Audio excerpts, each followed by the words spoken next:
All right, Akim, Shabbat Shalom, Shabbat Shalom, all praises, glory, and honor to Yahweh, Bashem Yahweh Shai, Bashem Rakakwadash, double honors to the apostles and elders, great millstone for teaching us his truth.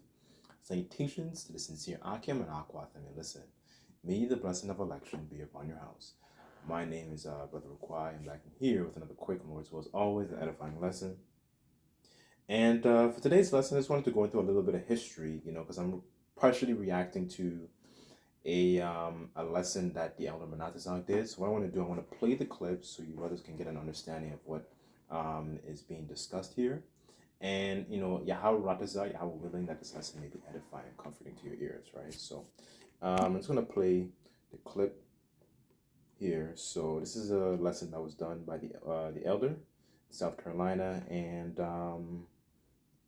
just I want to play it and take a listen, and then I want to bring in a couple of histories, some scriptures, and that'll be the lesson, right? So Hebrew Israelites, listen up, man. I'm of West African descent, specifically talking about Nigeria and Sierra Leone. Number two, if everything you say is right about this Hebrew Israelite stuff, especially when it comes to Deuteronomy, don't get mad at what they doing. You feel me? Take that up with your ancestors that broke their covenant with God, which is the reason why we in the position that we in, right? Which means that when it comes to people like Walter Wallace, people like George Floyd, we can't get mad at what the system is doing. They're only carrying out the will of God because, hey, ancestors broke the covenant, right? This is why I don't play those Hebrew Israelites games, man. Listen, if you want to be Hebrew Israelite, do your thing. You feel me? Respect to you. But you ain't got no business trying to tell me who I am or what I know about myself because you trying to prescribe into some of that old Western colonial shit where you can tell me who I am and how I identify.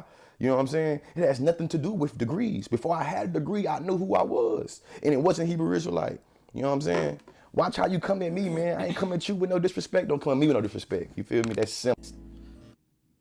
all right, so that's the end of the clip. So here, he's essentially he doesn't actually regard the message that is being told to him, right?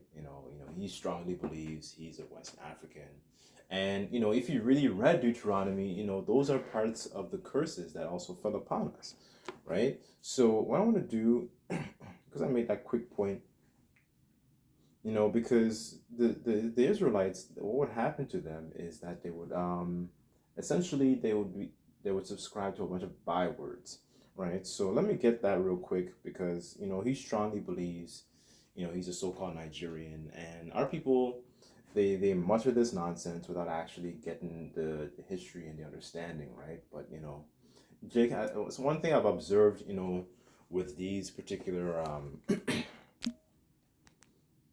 these individuals, right? Mostly our people, is that they're so quick to scoff, make jokes, ridicule, and they won't actually try and like sit down and seek understanding, right? So let me get that quick precept because he mentioned Deuteronomy 28, so it shows that he actually um, has a little knowledge of what Deuteronomy 28 actually encompasses, right? So this is Deuteronomy 28, verse 37. And it says, "Thou shalt become an astonishment and a proverb and a byword among all nations, whither the Lord Yahweh shall lead thee." Right? So we would become an astonishment in the eyes of the other nations. And all these different bywords. For example, you have, Negro is a byword, black is a byword, Hispanic is a byword, wetback is a byword, all these different bywords to describe you rather than actually subscribing to the name that the Lord has given us, which is Israel, Israelites, right? Descendants of, of Jacob, right? Jacob's name was changed to Israel. So, our people, they don't, and then that's another thing. They're quick to hold on to these cheap bywords, right? As a matter of fact,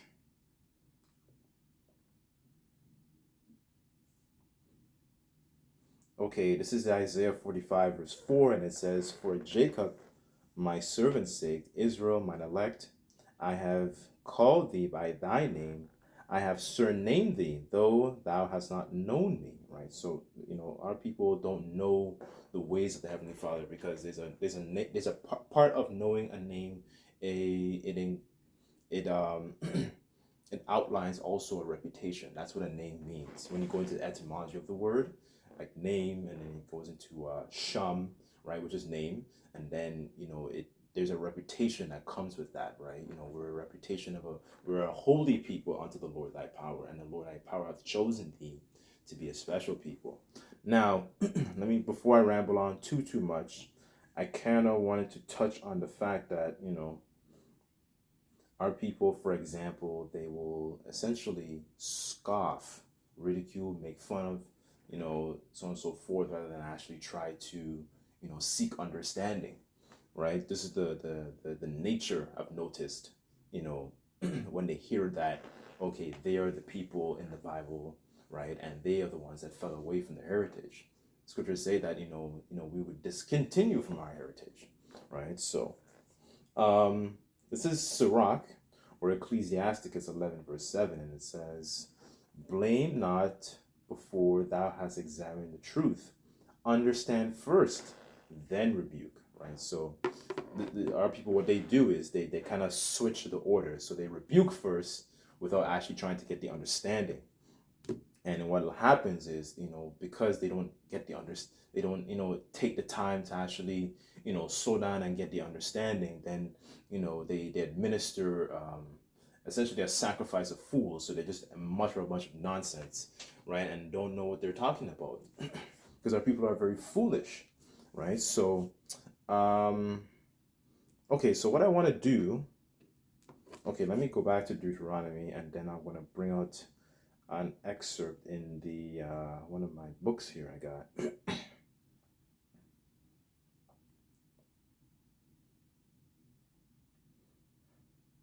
Okay, Deuteronomy 28, verse 64, and it says, and the Lord Yahweh shall scatter thee among all people from one end of the earth even unto the other, and there shalt thou serve other gods, which neither thou and thy fathers have known, even wood and stone, right? So, and then one of these places, because he's talking about Nigeria, is one of the places that we fled into, right? So, here in my hand, I have a book. It's called Babylon to Timbuktu by by Rudolph R. Windsor, and it goes into some of the history of our people, right, as well. So, bear with me 1 second. Let's see what chapter this is. Okay, so here it says the North African Black Jews. Okay, so this is page 84. And it says, okay, so I'm going to read the second paragraph. I want to jump to another page as well. So just bear with me on this. And it says, in the year 65 BC, the Roman armies under General Pompey captured Jerusalem. In 70 AD, General Vespasian and his son Titus put an end to the, I hate to say that word, J-ish, the Israelite state, it's with great slaughter. During the period of the military governors of Palestine, many outrages and atrocities were committed against the residue of the people, right? And let's see, it says here, during the period of from Pompey to Julius, it has been estimated that over 1 million Jews fled into Africa, fleeing from the Roman persecution and slavery. The slave markets were full of black Israelite slaves. I don't like saying the word Jewish. As a matter of fact, let me go to, bear with me.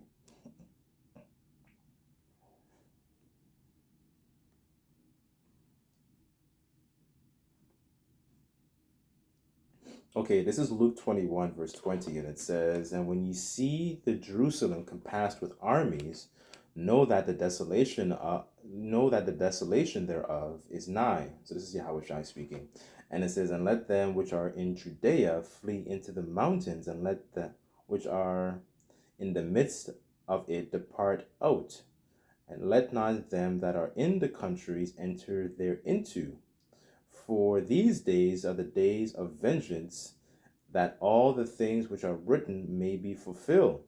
And woe to them that are with child, and to them that give suck in those days, for they shall be great distress in the land, and wrath upon the people. For they shall fall by the edge of the sword, and they shall be led away captives into all nations. Jerusalem shall be trodden down by the Gentiles until the times of the Gentiles be fulfilled, right? And that's the time that Yahushua was referring to, right? That's what I'm reading right here. They came, the Edomites, these so-called Romans, they came and besieged the temple, destroyed it, right? The second temple. And then, what happened to Jake? Jake essentially fled into, a bulk of them fled into the interiors of Africa, amongst other places as well, right? This is why this is why we're scattered all over the world, right? Particularly for this lesson, I'm focusing strictly on Africa, but some of us fled into Europe, some of us fled, into Asia, then you had the Northern Kingdom already over here on this side of the world, right? So, Israel, and that's another thing too. Israel is a people before they're a place. We're not a physical place first and a people second, right? The Lord made a covenant, what he's referring to, with a group of people, right? Not the whole, not the actual physical land, so to speak, right? Let me get,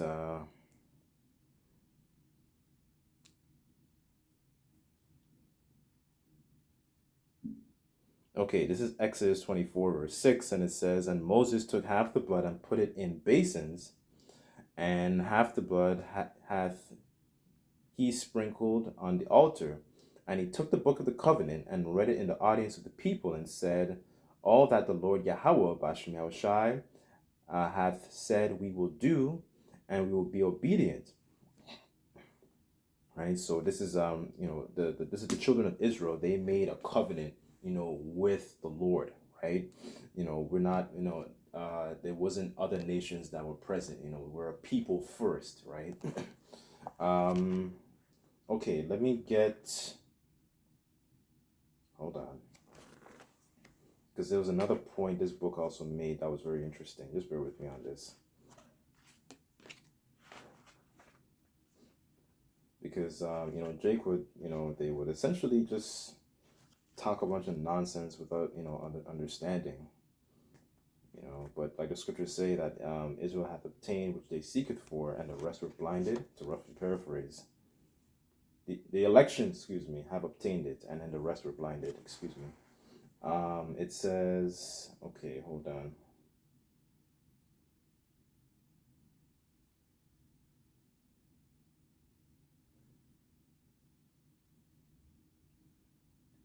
Okay, this is page 90.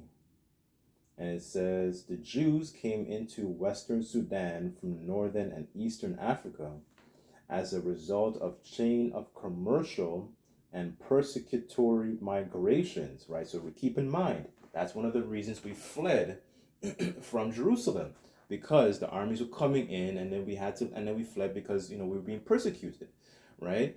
It says the Jews had settled among the most civilized people throughout the ages. They adopted new methods from other people and left their material, educational, and moral footprint among the people whom they resided. Right. So.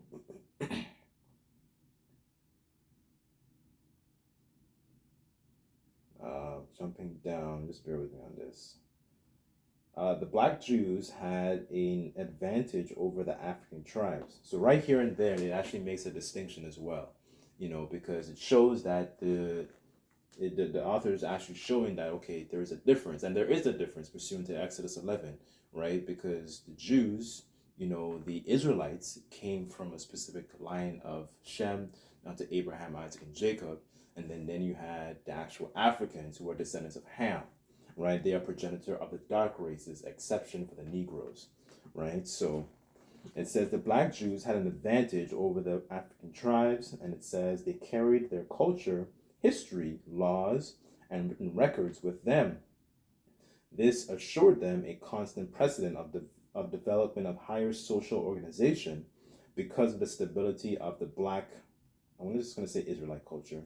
The Jews were not absorbed by the autochthonous population. And it says, in fact, the Jews absorbed some of the native tribes. The Jews made use of every opportunity. They were an industrious and skillful people. Um, in the Israelite Ghanaian states were found kings, princes, governors, generals, secretaries, treasurers, revenue agents, judges, architects, engineers, doctors, historians, language interpreters, mathematicians, jewelers, sculptors, um, what's that say? Masons, carpenters, painters of art, goldsmiths, leather workers, potters, armorers, saddlers, blacksmiths, agriculturalists, etc. Right, and it goes into the Black Hebrew kings of Ghana. So that's fairly close to Nigeria. But when you look at especially if you Google something called the 1747 map of Africa, it shows you. As a matter of fact, let me see if I can get it. See if I can pull it up real quick. Because guys like this, man, they scoff without any understanding. And that really bothers me. But, it is what it is. Only the election have obtained it.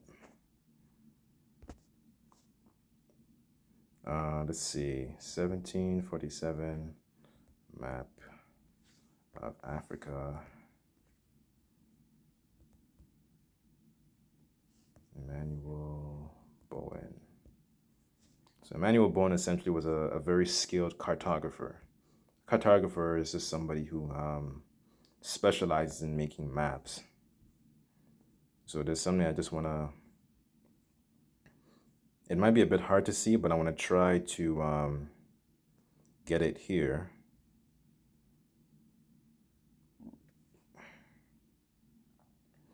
Okay, so make this bigger. Let's see if I can get it. Okay, so here it says, here you can see, I'm just going to zoom in. It says Kingdom of Judah, Slave Coast, right? Below here it says Kingdom of, I think this is Benin, right? You have Israelites there too. Also, it also says, okay, so if you look on the top here, it's kind of cut off. It says Negro land, right? So that's like at the point I made earlier. Ham was a progenitor of the dark races, except the Negroes, right? So this is information these people know. They know who we are, because when you look at the customs, when you actually, look at the customs, like just one of the customs they kept was the Levirate marriages. So for example, that's written in Deuteronomy 25.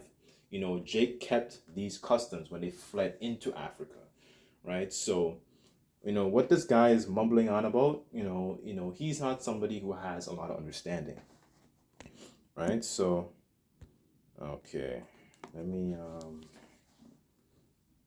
get this precept here.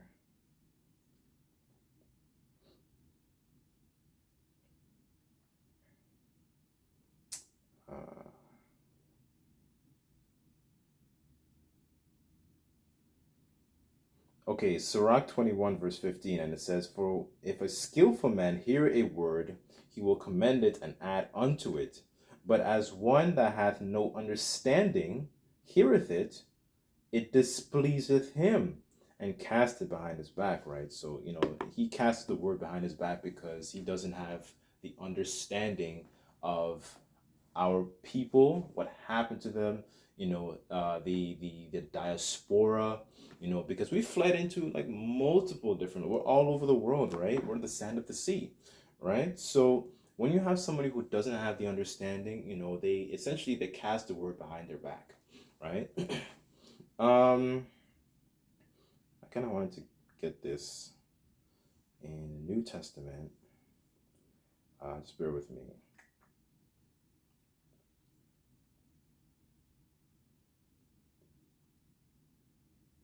Okay, this is 1 Peter's 1 verse 1, and it says, This is a letter from Peter, an apostle of Yahushai HaMashiach. I am writing to God's chosen people who are living as foreigners in provinces of Pontus, Galatia, Cappadocia, Asia, and Bithynia. Okay, so hold on. Let me just get that word, because people would read the New Testament and they think it's referring to, all people. These people who are scattered, they're being Paul or the apostles. They were going to the other nations, so to speak. Okay, so this is the word for scattered. In the Greek, it says diaspora, right? So it says of Israelites dispersed among foreign nations, right? So because we're all over the world, right? They weren't going to the natural Gentiles, the actual heathens, and preaching this word, right? Because the scriptures say that he showeth his word unto Jacob, right? And he hath not dealt so. The Lord hath not dealt so with any other nation. Praise ye the Lord, right? So this is what you get when you have somebody who utters a bunch of foolishness, right?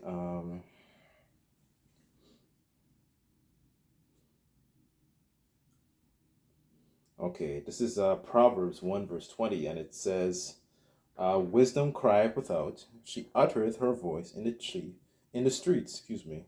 She crieth in the chief place of concourse, in the gates, in the openings of the gates, in the city she uttereth her words, saying, how long, ye simple ones, will ye love simplicity?